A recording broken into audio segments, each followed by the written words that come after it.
Selanjutnya, kita masuk ke dalam langkah-langkah pengembangan materi pembelajaran.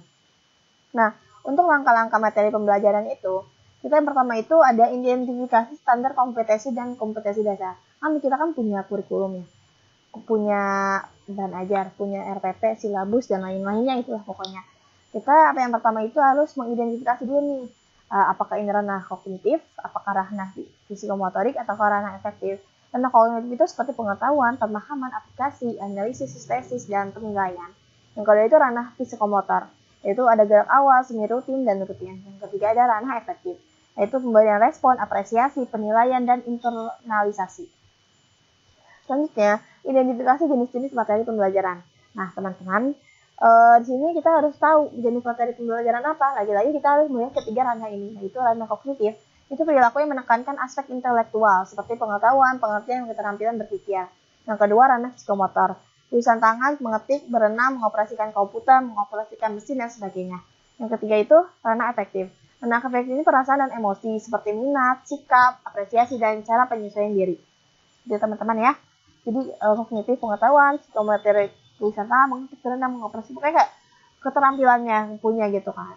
Sarana efektif sikapnya. Yang ketiga itu memilih jenis materi yang sesuai dengan standar kompetensi dan kompetensi dasar. Nah, di sini jangan lupa ya, dalam ini kita harus bisa memilih jenis materi yang sesuai dengan standar kompetensi dan kompetensi dasarnya gitu.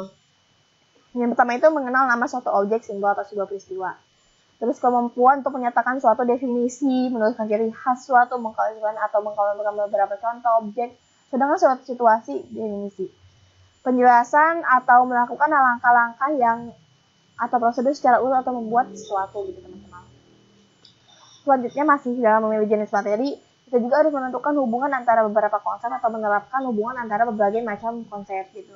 Yaitu berupa memilih berbuat atau tidak berbuat berdasar pertimbangan baik buruk, suka tidak suka, indah tidak indah gitu kan. Melakukan perbuatan secara fisik gitu.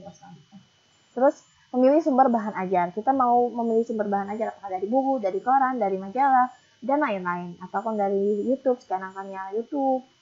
Terus dari pokoknya pembelajaran yang lainnya itu banyak banget sekarang gitu ya teman-teman. Selanjutnya langkah-langkah.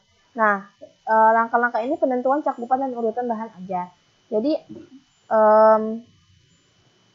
kita harus bisa menentukan cakupan dan urutan bahan ajarnya gitu kan. Jangan misalnya dari kita pertambahan malah perkalian dulu baru pertambahan, kan nggak nyambung gitu kan. Soalnya kita harus belajar yang dasar-dasarnya dulu gitu.